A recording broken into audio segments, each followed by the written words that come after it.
You know, I gotta say, I'm pretty surprised the Leafs managed to get 4 goals against a stingy team like the Predators. I know, dude, if I scored 4 goals on the Predators, I'd pull my... Hey, easy, Joe Thornton. What? You serious?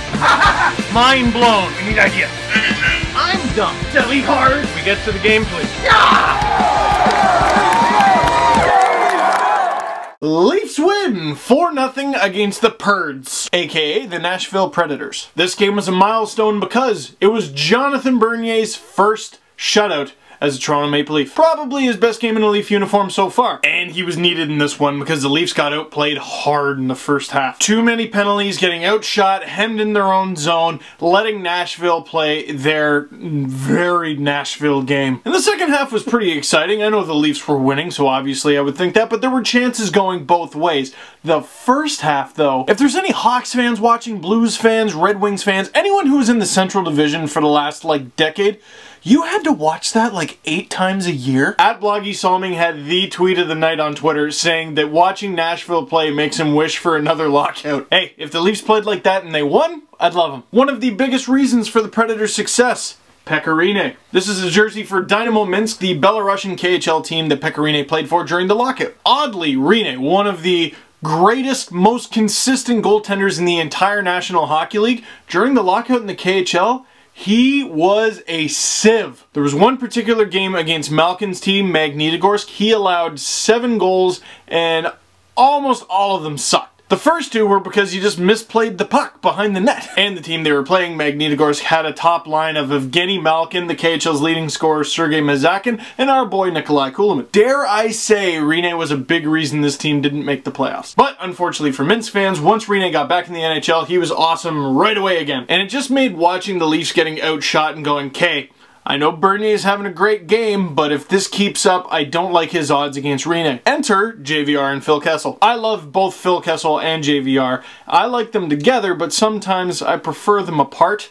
This was not one of those games. JVR with the dirty backhand pass to Kessel, 1-0. Then JVR taking advantage of Rinne, misplaying the puck, wasn't able to get the glove down quick enough, wraparound dirty goal, 2-0. A few big saves by Bernier, which would be needed because we're heading into the final few minutes of the game and Nashville is looking for the tying goal, and oh, Mike Fisher, what did you do to Cody Franson's face? That went in stages. Cody Franson down on the ice, his hand in his gloves, and you're just looking like, oh no. But when he finally lifts his head up, oh, it looks like someone ran over a ketchup bottle. Daryl Boyce is watching like, I know that feel, bro. Weird thing about gruesome injuries in the NHL, and Daryl Boyce kind of helped popularize this, when are we going to see a twit pic of Franson's mangled fotch? Maybe by the time this video's up, we'll see one, and I'm sure it'll be magically delicious. Anyway, Mike Fisher gets a 5-minute major, giving the Leafs 5 minutes of power play, no matter how many times they score, and it basically takes them to the end of the game. Tyler Bozak banks one off Seth Jones' skate, Joffrey Lupul tips one in, 4-0, Bob's your uncle, that's the game. Now some people, the Preds in particular, were talking about the Mike Fisher hit and going, that shouldn't have even been a penalty. I don't think it'll be a suspension.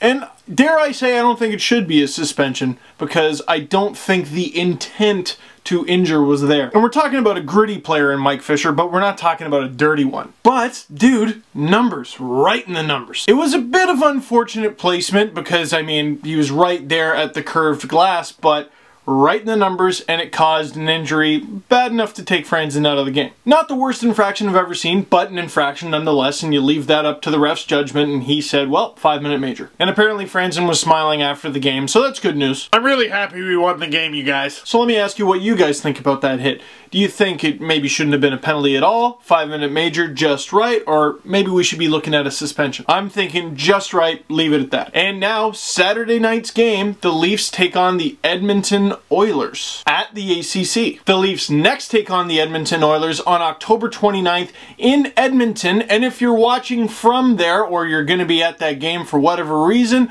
I'm going too. That's right. Courtesy of the LeafsNation.com and OilersNation.com, courtesy of the nation's network of websites, I'm going to be seeing the Leafs and Oilers in Edmonton. So if you're going to be out there, holla at your boy. But the reason I bring up Saturday, who starts in net? You know I like Reimer. I don't think you should just take his starting job away from him, but you have a goalie who is coming off a shutout, a well-earned shutout, and also the Western Conference. He knows Edmonton a little bit, and he has a pretty good record against them.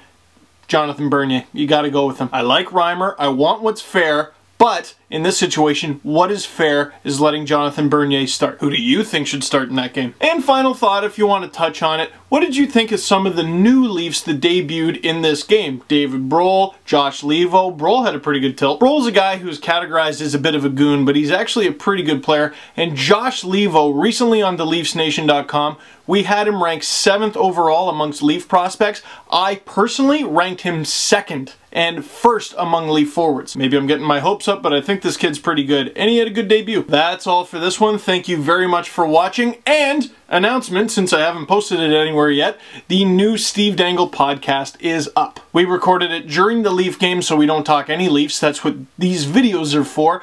We talked about the whole Thomas Hertl thing, Joe Thornton and his downstairs, John Tortorella a little bit, some news may or may not be coming out of Ottawa. It's the first non-Leafs episode. And people have been saying for a long time, hey, can you do videos not just on the Leafs? Well, how about a podcast? You could download it off iTunes, or you could listen to it on SoundCloud.com. If you don't have iTunes on your phone, download the SoundCloud app. And as usual, go to TheLeafsNation.com. That's TheLeafsNation.com for the post-game article and all the other wonderfulness that we have on that website. Thanks for watching. Click like on this video, subscribe to my YouTube channel, and I'll see you after the next game. Jonathan Bernier.